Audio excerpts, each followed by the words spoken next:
제가 첫 번째, 두 번째 강의 때 인과 나팔과 대접의 관계를 말씀드렸습니다. 이것은 하나라고 말씀드렸습니다.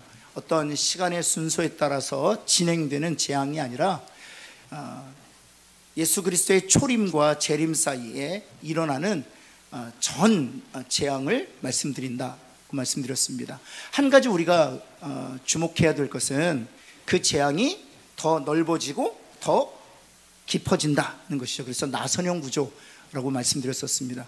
그래서 이 인과 대접과 나팔, 이 재앙들이 동시적으로 일어나겠지만 점점 더 넓어지고 점점 중요해진다는 것을 우리가 인식해야 될. 그래서 주님이 이제 가까이 오신다는 것을 우리가 무엇을 통해서 알 수 있느냐가 하면 이 인과 나팔과 대접에 나와 있었던 이 재앙들이 전 세계적이 되었을 때,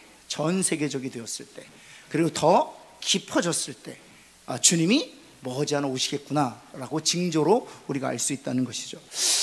여러분, 그래서 이 재앙을 주시는 세 가지 목적이 있다고 말씀드렸는데 기억하실지 모르겠습니다. 첫 번째는 무엇입니까? 이 땅이 죄로 말미암아 타락하고 부패했기 때문에 하나님께서 이 재앙들로 말미암아 이 땅을 심판하기 위하다고 말씀드렸습니다. 두 번째는 무엇입니까? 불신자들로 하여금 회개할 수 있는 기회를 얻도록 하기 위하여. 여기서 말하는 불신자는 택함받지 못한 자들을 의미하지 않습니다. 창세전에 택함받은 자들 중에서 아직도 예수 그리스도를 영접하지 아니한 그 불신자들 가운데 섞여 있는 택자들을 이 재앙을 통해서 회개케 하시고 주님께로 부르시기 위함인 것이죠. 그래서 보면 6.25 전란 때 예수 믿은 분들 많으세요. 또 일제 그 침략 중에서 예수 그리스도를 만나신 분들이 종종 있으세요. 또 코로나 기간 중에서도 많은 분들이 예수 그리스도를 만난 분들이 계세요. 이런 재앙들을 통해서 불신자들 가운데 섞여 있는 택자들, 그러나 아직도 거듭나지 못한 이들이 그 재앙을 보면서 인간의 연약함과 무력함을 깨닫고 전능하신 하나님께로 돌아오는 기회로 삼게 하기 위하여 하나님께 그 재앙을 허락하셨다 말씀드렸습니다. 세 번째는 무엇입니까? 이 땅이 우리의 삶의 전부가 아니구나. 이곳은 본향이 아니구나. 하나님 앞에 심판받을 수밖에 없는 그 죄악의 땅이구나. 우리의 본향은 새하늘과 새 땅이구나 는 사실을 성도로 하여금 깨닫고 그 새하늘과 새 땅에 소망을 갖게 하기 위하여 이 재앙을 허락하신다는 것입니다. 세 가지. 그래서 인과 나팔과 대접. 그럼 잠깐 복습할게요. 인은 몇 장이 있어요? 6장에 있습니다. 다시 한번. 인은 6장. 나팔은 몇 장에 있습니까? 8장과 9장. 8장과 9장. 지금부터 아예 외우세요. 제가 요한계시록 끝날 때까지 여쭤볼 거니까. 인은 몇 장이요? 6장. 그 다음에 나팔은 몇 장이요? 8장, 9장. 대접은 몇 장입니까? 15장과 16장에 있습니다. 그래서 사실은 요한계시록의 가장 백본, 이 등뼈, 척추와 같은 가장 중요한 것이 바로 인과 나팔과 대접이에요. 요한계시록 다 공부한 후에도 인이 뭐지? 나팔이 뭐지? 대접이 뭐지? 집사님 인 알아? 몰라. 난 도장밖에 몰라. 집사님 나팔 알아? 나팔? 몰라. 트럼펫은 아는데 나팔은 몰라. 대접은 알아? 알지. 그건 알아. 냉면 대접. 그러시면 안 돼요. 그래서 인 몇 장? 서로 물어보세요. 6장에 있지. 나팔은 몇 장? 8장, 9장에 있지. 그리고 대접 몇 장? 15장, 16장에 있지. 여러분, 이런 구조들을 아는 게 굉장히 도움이 많이 됩니다. 왜냐하면 저는 그 성경을 볼 때 구조적으로 보는 걸 즐거워 하거든요. 그러면 구조가 이렇게 보여요. 예를 들면, 다른 예를 들면, 마태복음에 산상수훈이 몇 장입니까? 5장, 6장, 7장이 산상수훈입니다. 아니 45회를 했는데 몇 장인지 모르시면 안 되죠. 산상수훈이 몇 장이요? 어느 복음서요? 글쎄. 마태복음의 5장, 6장, 7장이 바로 산상수훈입니다. 산상수훈에 팔복을 제외하고 예수님의 가르침이 10개가 나와요. 그 다음에 8장, 9장에는 예수님의 기적 모음집이라고 합니다. 기적이 10개가 등장합니다. 그래서 8장, 6장, 7장에 예수님의 교훈이 10개, 그 다음 8장, 9장에 예수님이 기적 일으키신 기적이 10개가 등장해요. 왜 10개가 등장하느냐? 이스라엘 백성들에게 있어서 가장 위대한 선지자는 누구인가 하면 모세입니다. 근데 모세를 통해서 하나님께서 예언케 하신 약속의 말씀이 하나 있어요. 그것이 바로 신명기 18장 23절에 기록되어 있는데, 나와 같은 선지자 하나를 너희 형제들 가운데서 일으킬 것이다 약속하셨거든요. 나와 같은 선지자를 너희 형제들 가운데 일으킬 것이다. 그래서 이스라엘 백성들은 모세와 같은 선지자를 늘 기대했습니다. 특별히 전란을 맞이했을 때, 또 다른 나라에 의하여 침략을 당하여 지배를 받았을 때 늘 모세와 같은 지도자, 모세와 같은 선지자를 기다렸어요. 왜냐하면 모세가 이스라엘 백성을 누구의 손으로부터 건져 주었어요? 그렇죠, 바로의 손으로 건져, 물론 하나님께서 하셨지만 모세라는 도구를 쓰셨잖아요. 그래서 로마의 지배를 받고 있었던 이스라엘 백성들, 유대인들은 정말 모세와 같은 그런 선지자, 메시아 대망사상이라고 하죠. 그 메시아를 기다리고 있었단 말이에요. 그런데 주님이 오셨어요. 근데 많은 유대인들이 예수님이 바로 모세와 같은 선지자인 줄 몰랐죠. 그래서 마태복음을 통해서 바로 이 예수 그리스도가 너희가 그렇게 기다리고 그렇게 대망했던 모든 사단의 나라로부터 건져내신, 구원하신 모세와 같은 선지자다는 것을 가르쳐주기 위하여 산상수훈의 10가지 레슨, 그 다음에 8장 9장의 10가지 기적을 기록해 놓은 것입니다. 왜냐하면 이스라엘 백성들을 애굽 바로의 손에서 건져내기 위하여 하나님께서 모세를 통해서 일으키신 기적이 몇 개예요? 10개죠. 그리고 시내산에서 몇 개의 계명을 주셨어요? 그렇죠. 그래서 10개를 배치함으로 바로 모세와 같은 선지자가 바로 예수 그리스도다라는 것을 이스라엘 백성들이 가르쳐 주기 위함이거든요. 이렇게 구조적으로 사실 성경을 보면 훨씬 더 성경이 눈에 들어옵니다. 잠깐 퀴즈 한번 할까요? 나사로가 살아난 장이 어느 복음서에 있습니까? 요한복음에 있는데 몇 장에 있습니까? 11장에 있습니다. 11장. 그러니까 누가복음 15장에는 뭐가 나오나요? 네, 거기까지만 하겠습니다. 힘들죠 벌써. 15장에는 잃은 것 3개가 나오죠. 탕자의 비유가 나오고, 잃은 드라크마의 비유가 나오고, 잃은 동전의 비유가 나오죠.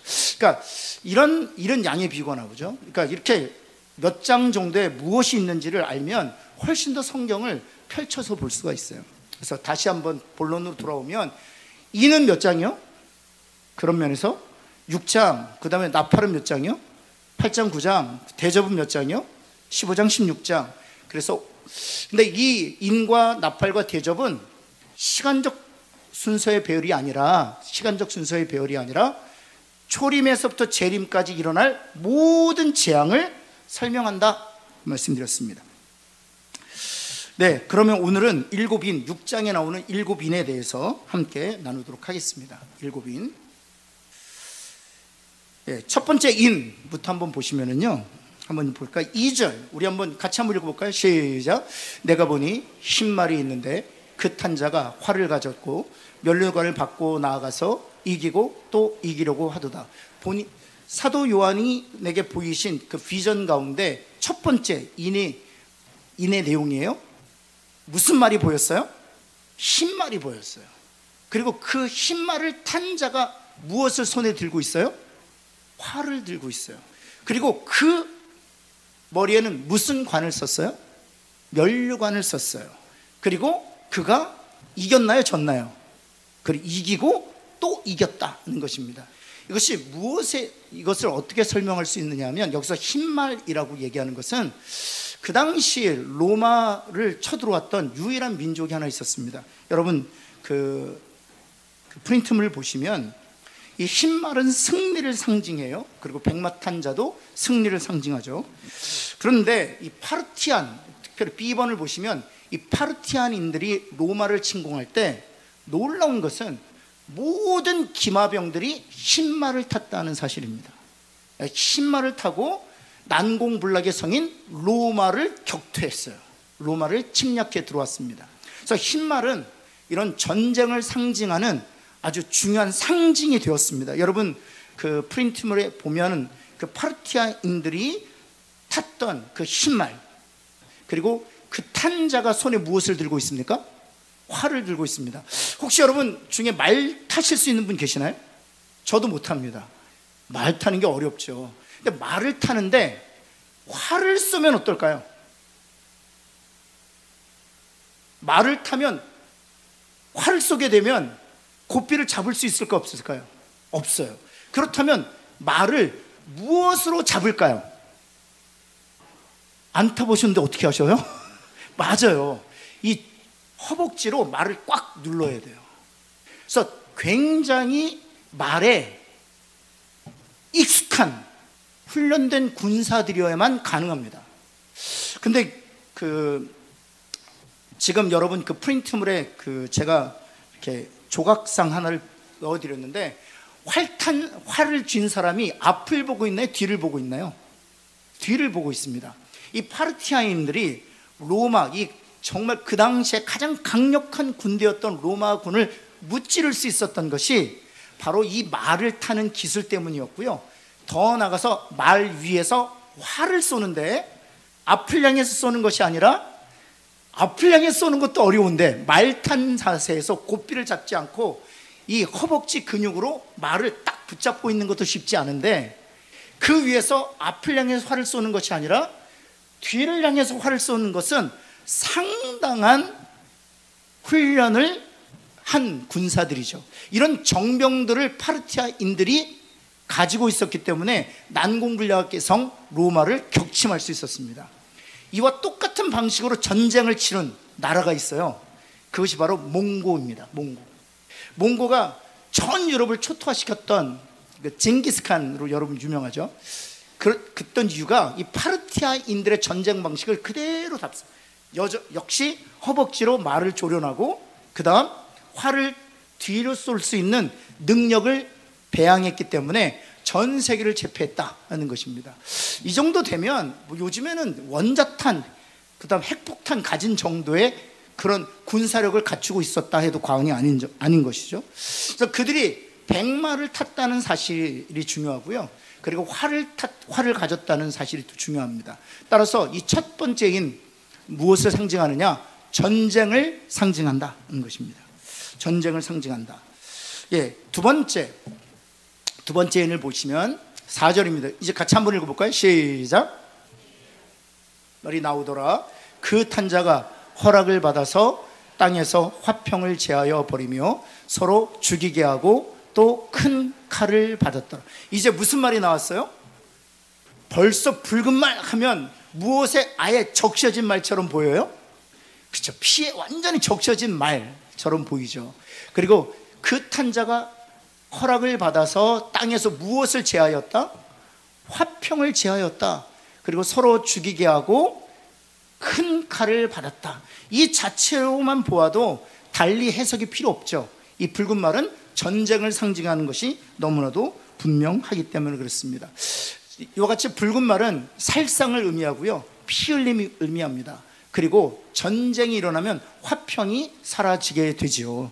그리고 많은 사람들이 그 전쟁으로 인하여 죽음을 당하게 됩니다. 지금 잠깐 화면에 보여드릴 텐데요, 예수 그리스도의 초림부터 예수 그리스도의 재림까지가 아니고 오늘 현대까지 있었던 전쟁을 한번 제가 보여드릴게요. 예수님의 초림부터 지금 오늘날까지 전쟁. 요게 잠깐만 다시 지금 보고 있는 것이 예수님의 초림부터 18세기 1800년 동안 있었던 전쟁입니다. 1800년 동안 있었던 전쟁. 숫자를 한번 세보시겠어요? 눈대중으로 한 요 정도 있다 이렇게 생각하시면 됩니다. 그 다음 18세기부터 한번 보시겠습니다. 18세기부터 1919년까지입니다. 이건 200년이에요. 200년. 아까는 1800년 되고요. 1800년이고 이제 200년 동안 이루어진 전쟁을 한번 볼게요. 여기 첫 페이지고 이 두 번째 페이지까지. 그러면 1800년 동안 이루어진 전쟁의 숫자가 많아요? 아니면 200년 동안 있었던 전쟁의 숫자가 많아요? 그렇죠. 압도적으로 많습니다. 1800년 동안 있었던 전쟁의 숫자보다 200년 동안 있었던 전쟁의 숫자가 10배가 많아요.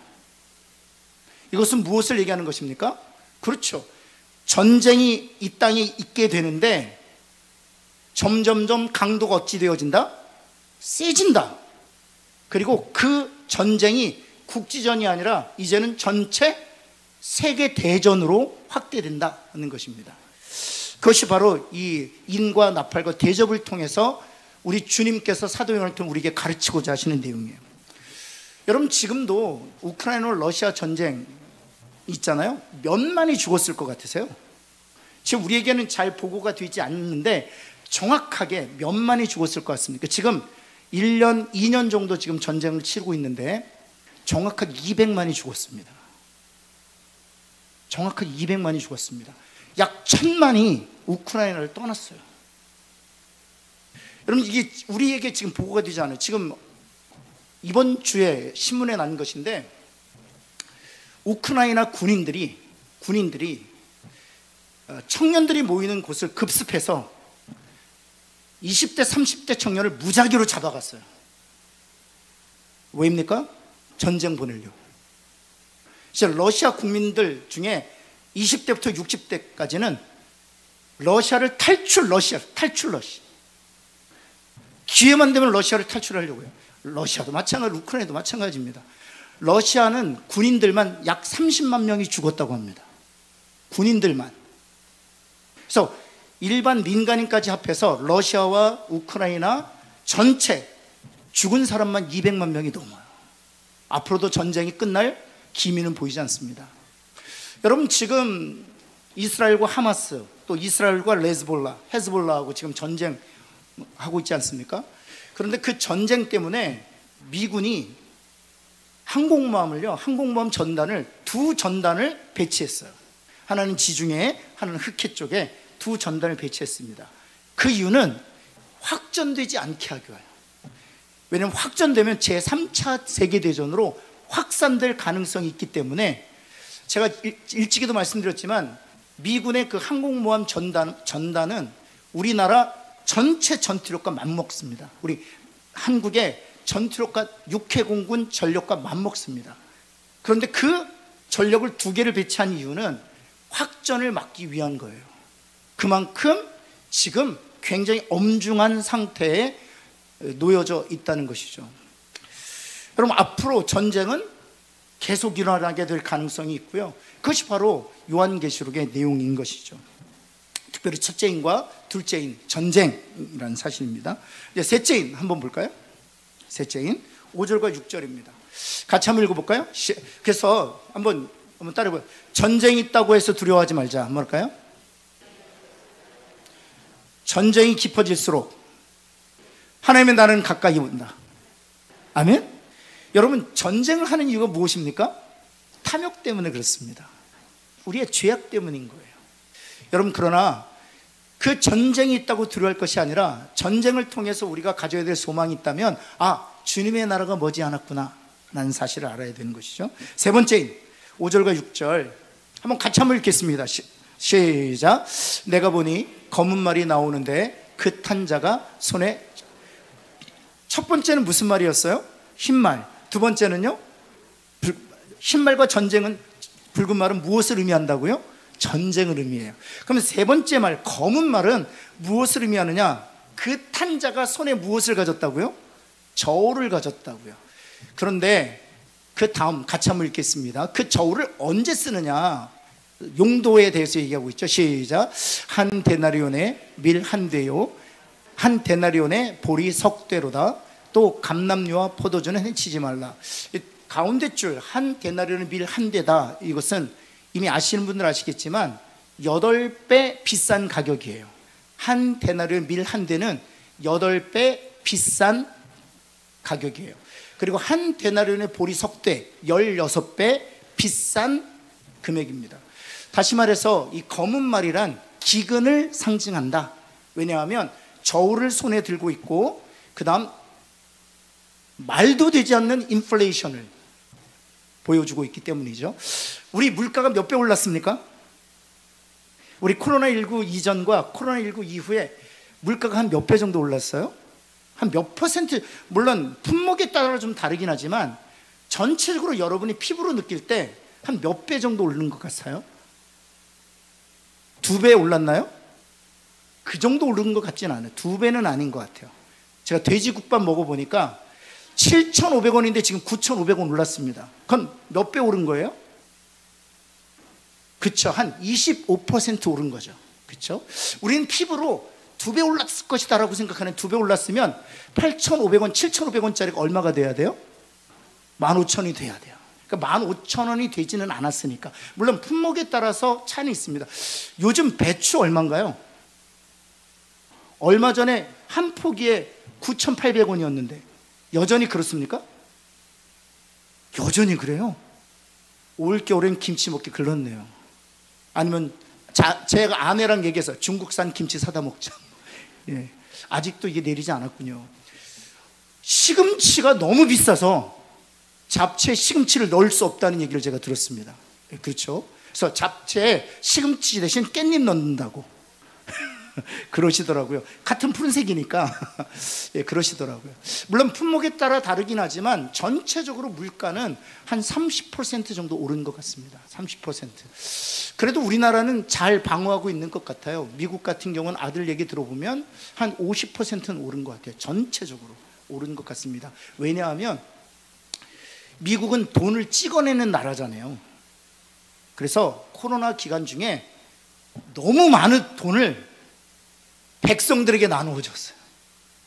그래서 잠깐 말씀을 드리면 파트타임을 했어도 코로나19 기간 중에는 주당 얼마씩 받았냐면 50만 원씩 받았습니다.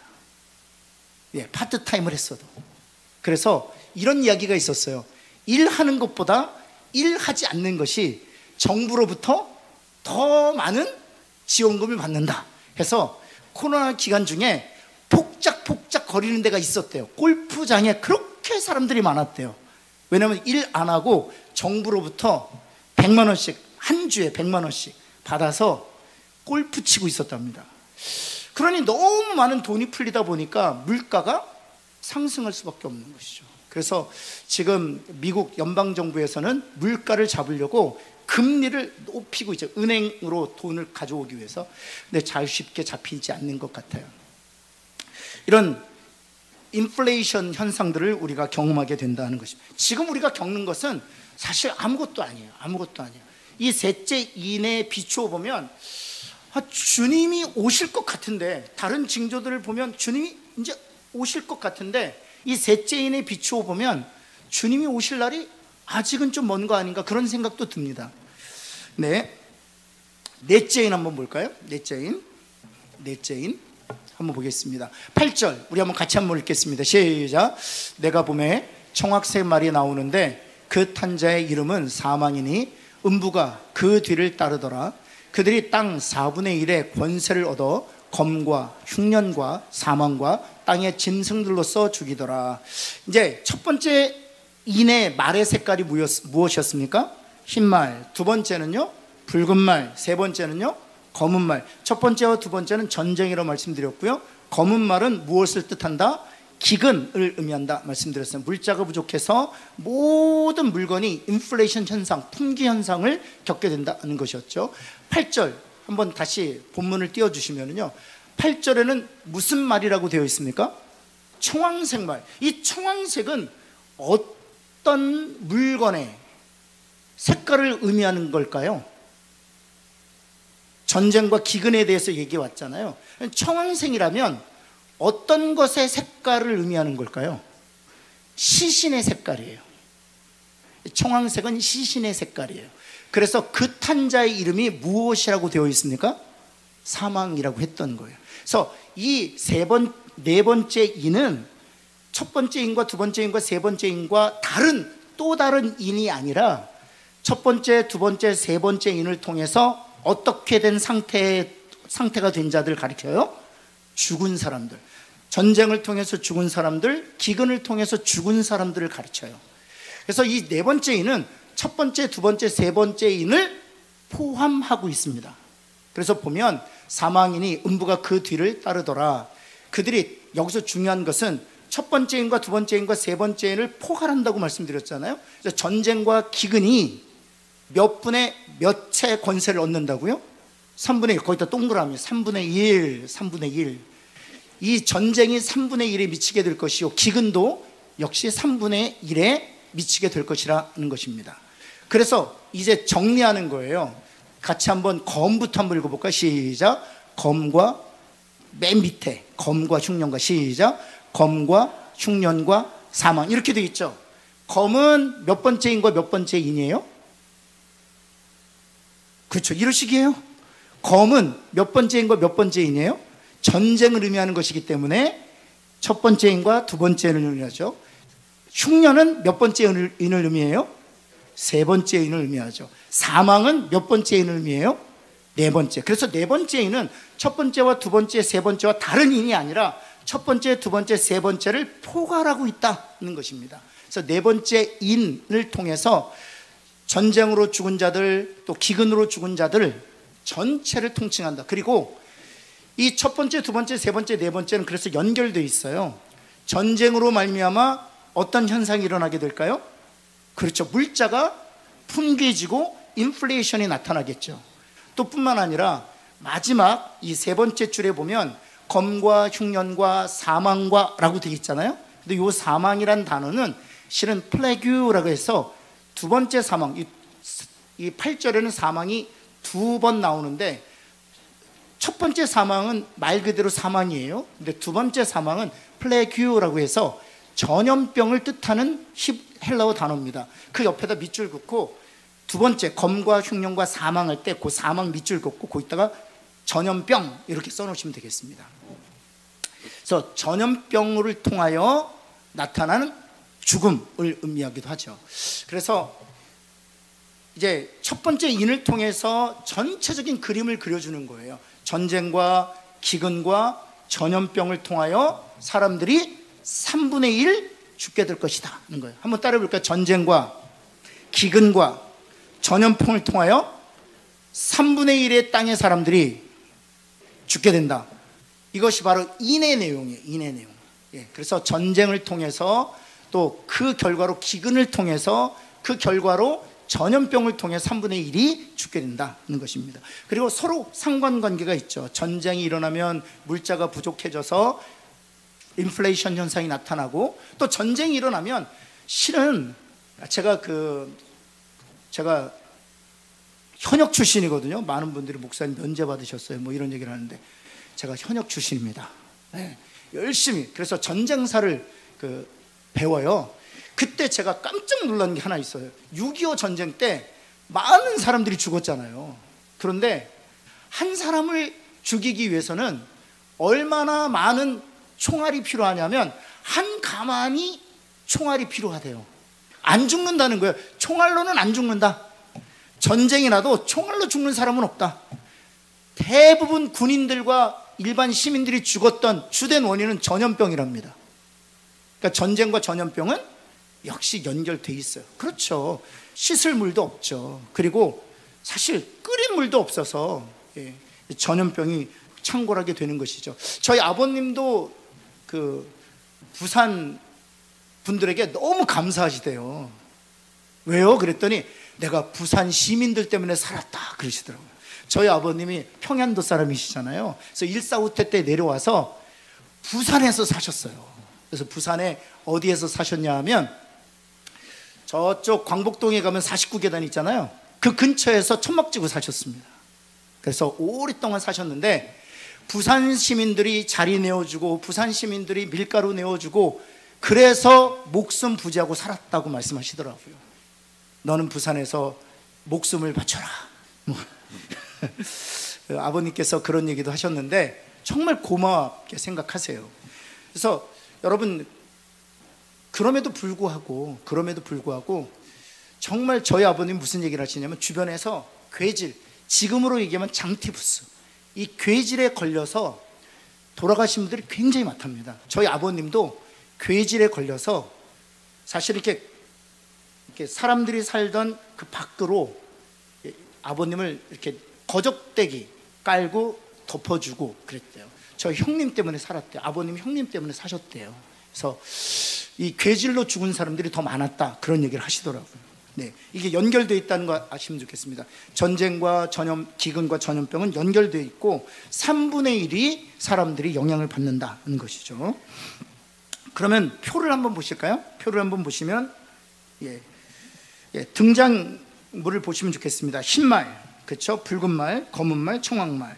그래서 해석을 보면 전쟁, 맨 오른쪽에 기근 인플레이션, 전쟁, 흉년, 전염병, 땅 4분의 1이 죽임을 당한다로 이해하시면 되겠습니다. 이제 5번째 넘어가겠습니다. 이제 내지인을 3가지로 우리가 정리할 수 있죠. 첫 번째는 무엇입니까? 전쟁. 두 번째는요, 기근. 그 다음에 3번째는요, 전염병을 통해서 3분의 1의 세상이 어려워진다. 제가 사실 코로나19 이전만 해도 이 전염병이 전 지구를 덮칠까? 이런 생각을 했어요. 와, 근데 코로나19를 통해서 쉽게 퍼지겠구나 이제는. 왜냐하면 교통수단도 지금 너무 좋아져서, 한 번은 우리 코로나19 중에 어떤 사건이 있었냐 하면 중국에서 시작된 그 코로나가 전 세계로 확산된 시점이 하나 있었어요. 그래서 역추적해서 보니까 싱가포르에서 전 세계의 CEO들이 모여서 회의를 한 적이 있습니다. 5천 명 정도가. 전 세계, 남미에 있는 CEO, 유럽에 있는 CEO, 미국에 있는 CEO, 또 우리 아시아에 있는 CEO들, 전국에 있는 CEO들이 5천 명이 싱가포르에서 회의를 했는데 그 사람들이 다 감염된 거예요. 그래서 비행기 타고 다 고향으로 돌아가니까 그 한 사람으로 인해서 전체가 다 감염되는 거예요. 그래서 이렇게 확산될 수 있겠구나. 이제 더 쉽게 확산될 수 있겠구나. 우리가 경험하게 됐습니다. 예, 5번째 인 한번 보시면, 이제 5번째 인은 첫 번째 인과 4번째 인과 완전히 달라요. 한번 제가 읽겠습니다. 5째 인을 떼실 때 내가 보니 하나님의 말씀과 그들의 가진 증거로 말미암아 죽임을 당한 영혼들이 제단 아래에 있어 큰 소리로 불러 이르되, 여기에 보면 죽은 자들이 어느 아래에 있다고 되어 있습니까? 그렇죠. 제단 아래에 있다고 되어 있지 않습니까?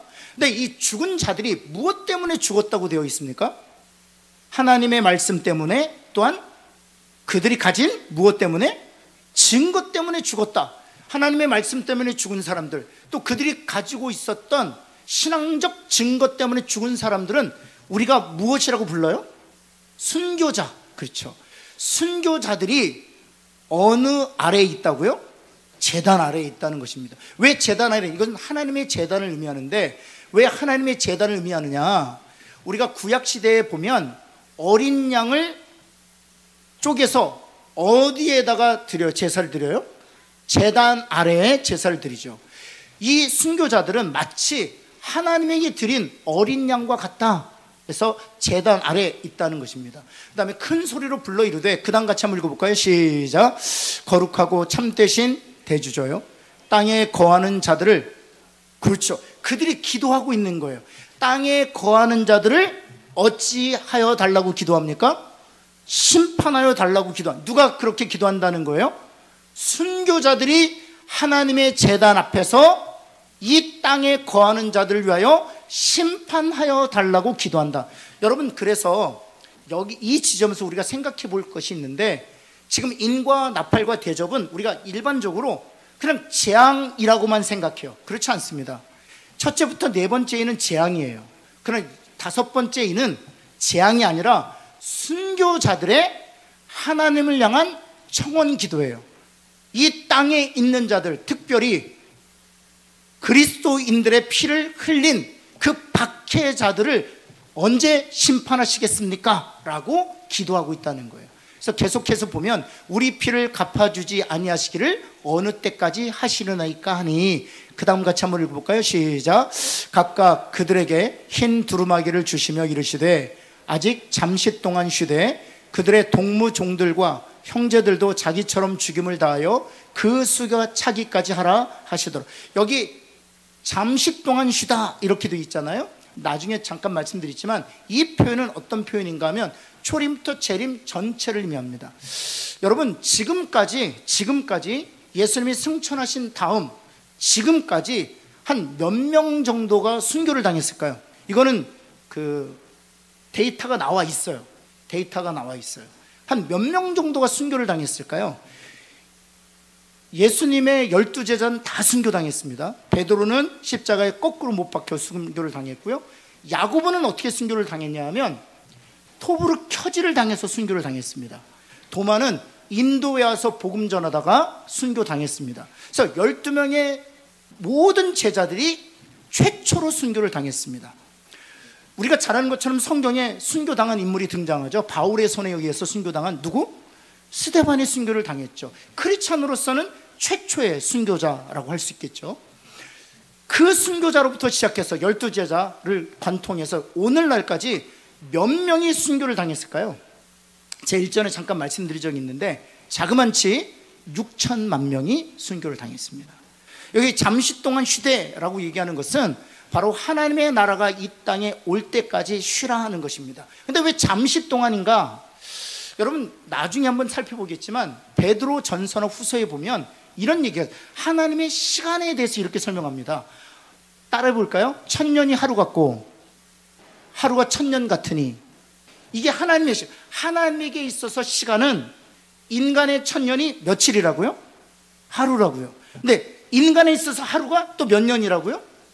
그건 무엇을 얘기하는 것입니까? 하나님은 시간 안에 계신다는 뜻일까요? 시간 밖에 계신다는 뜻일까요? 시간 밖에 계신다는 거예요. 인간의 시간에 저촉받지 아니하시는 시간 밖에 머무신, 그래서 하나님이 표현하실 때는 잠시예요. 하나님의 시간에, 하나님의 그 영원이라는 시간에 비하면 우리의 시간은 잠시인 거예요. 저희 아버님 저희 추석 때 뵙고, 아버님 올해 95세신데 소감을 한 말씀 하시죠. 그랬더니 그래, 눈 깜짝할 새 95세가 된 것 같아요. 눈 깜짝. 근데 정말 지나가 보면 지나온 세월이 너무 빨리 가는 거예요. 그래서 성경에서도 날아가는 화살이라고 표현하고 있지 않습니까? 따라서 하나님의, 우리도 그렇게 느낄진데 하나님의 시간에서 볼 때 이 인류의 전체는 뭐예요? 잠시예요. 한번 옆에 있는 분에게 인류 역사는 잠시입니다 한번 할까요? 한번 더, 당신의 고통도 잠시입니다. 여러분 인류 역사 전체가 잠시면 우리가 지금 지내는 이 고난도 잠시죠. 그렇죠? 그래서 사도 바울을 통해서 로마서에서 이렇게 하나님께서 말씀하시잖아요. 우리가 받는 고난은 잠깐이요, 우리가 누리게 되는 영광은 영원하다. 그래서 그 우리가 누리게 된 영광과 잠시 받는 이 고난을 비교하면 비교할 수가 없다, 이렇게 표현하고 있잖아요. 그래서 순교자들이 하나님께 언제까지 하나님 우리의 피를 갚아주시기를 지원하십니까? 라고 기도할 때 하나님께서는 잠시 동안 안식하라는 것입니다. 하나님 품에 안겨서 안식하고 있으면 하나님께서 반드시 심판하신다, 그런 뜻입니다. 사랑하는 성도 여러분, 이 땅이 악이 창궐하고 죄가 관영하고 그들의 세력을 얻고 그들이 성도를 핍박하고 박해하고 교회를 잔멸한 보인다 할지라도 하나님이 이기고 승리하실 줄 믿는 저와 여러분 되기를 예수 그리스도는 축원합니다. 반드시 이깁니다. 바로 그 얘기를 하고 계시는 거예요. 그리고 나서 6번째 인으로 가겠습니다. 6번째 인 6절, 나머지는 읽어보시면 됩니다. 6번째 인 한번 스크린 한번 보실까요? 내가 보니 6째 인을 떼실 때 이제 6째 인입니다. 큰 무엇이 나요? 지진이 나면 해가 검은 털로 짠 상복같이 검어지고, 해가 검어졌대요. 달은 온통 피같이 되고, 달이 피같이 됐다. 하늘의 별들이 무화과나가 대풍에 들려 설익은 나무가 떨어지는 것 같아. 하늘의 별들이 떨어지고 하늘을 두루마리가 말리는 것 같이 떠나고. 그 다음 같이 한번 읽어볼까요? 시작. 각 산과 섬이 제자리에서 옮겨지매.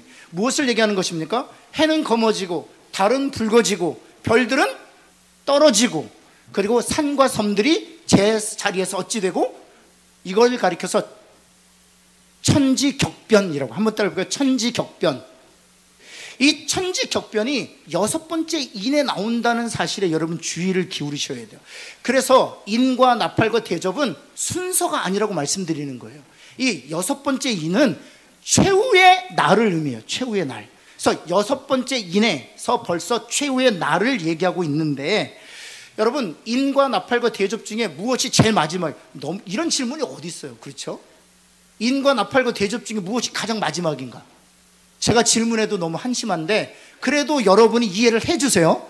인과 나팔과 대접 중에 뭐가 제일 마지막이에요? 대접이 제일 마지막이고 아예 상대를 안 하시기로 결정하셨군요.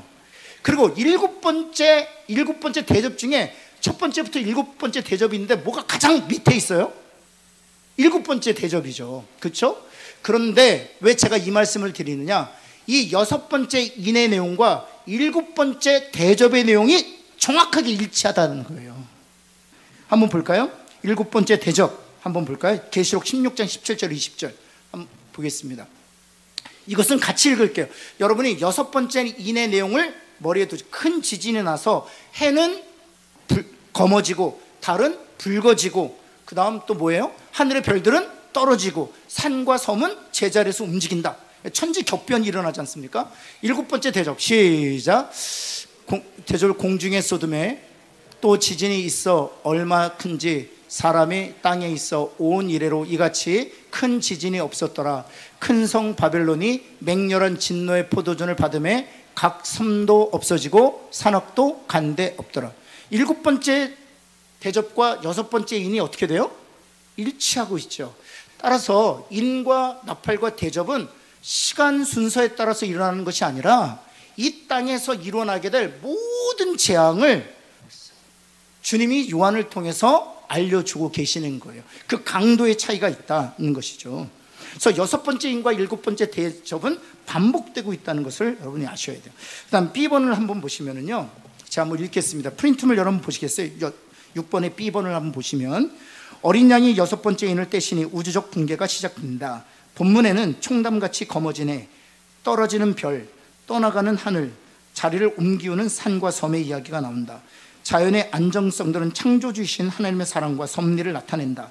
그런데 악인들의 행악의 극에 다르자 이 자연은 인간에 대해 적의를 드러낸다. 하나님의 거역하는 인간에게 자연도 순종을 거부하는 것이다. 그분의 손을 통해 그분의 힘으로 운행되던 자연이 바로 그 창조주께서 인간을 향해 진노하시는 날 누구와의 관계를 끊는 것이다? 그렇죠. 인간과의 관계를 끊는 것이다. 하나님께서 말씀으로 만물을 붙들고 계시지만 인간들의 죄로 인하여 하나님께서 인간과의 관계를 끊으시는 날, 최후의 심판의 날, 자연도 인간과 맺었던 그 관계를 끊는다는 것입니다. 바로 그것이 바로 천재격변 최후의 심판을 의미해서 여섯 번째 인은 최후의 날을 의미하는 것입니다. 그래서 복음서와 비교를 해보면요, 이와 같습니다. 밑에 한번 표를 한번 볼까요? 복음서를 보면 마태복음, 마가복음, 누가복음에 보면 예수님께서 이 요한계시록과 같은 그런 예언의 말씀을 주세요. 난리가 날 것이다, 난리가 날 것이다, 난리와 소란을 일으킬 것이다. 그 난리와 소란은 무엇을 가리킵니까? 전쟁을 가리킵니다. 세계대전 역시 전쟁과 내로를 의미하는 것이고요. 흉년과 배고픔에 대해서, 또 지진과 대지진에 대해서, 또 기근에 대해서 주님이 말씀하고 계십니다. 그래서 인에서는 바로 이 지진과 기근과 역병에 대해서 말씀하고, 그래서 예수님께서 마지막 날 일어날 징조에 대해서 말씀하신 것과 첫 번째 인, 일곱 번째 인에서 여섯 번째까지 인에서 말씀하신 것이 같이, 그래서 여섯 번째 보시면 하늘의 징조에 대해서 말씀하고 계시는 것을 볼 수 있는 것이죠. 여러분, 이제 말씀을 마치겠는데요, 이런 징조를 볼 때 두려워하지 말아야 돼요. 옆에 있는 분에게 이런 재앙의 징조를 볼 때 두려워하지 맙시다. 한번 할까요? 왜입니까? 주님이 가까이 오십니다. 그 소망을 가지고 사는 저와 여러분들에게 간절히 소원합니다. 기도하겠습니다. 하나님, 주님 앞에 간절히 기도합니다. 주님, 그렇습니다. 전쟁이 일어나고 또 그것으로 인하여 물자가 품귀 현상을 일으켜 인플레이션이 일어나고 또 역병이 일어나고, 하나님 또한 자연재해로 인해서 우리가 고통을 당할 때 하나님, 우리가 그것으로 인해 두려워하지 않게 하시고 그 징조들 바라보면서 자연 만물을 붙들고 계시는 분이 하나님이시오, 하나님 죄악된 세상을 심판하고자 하시는 하나님의 그 의로운 심판을 소망하며 사는 저희들 되게 하여 주옵소서. 또 그 징조들이 깊어질수록, 그 징조들이 전 세계적이 될수록 주님이 오실 날이 머지 않았다는 그 소망을 가지고 살아가는 깨어있는 하나님의 사람들 되게 하여 주옵소서. 예수 그리스도의 이름으로 기도합니다. 아멘.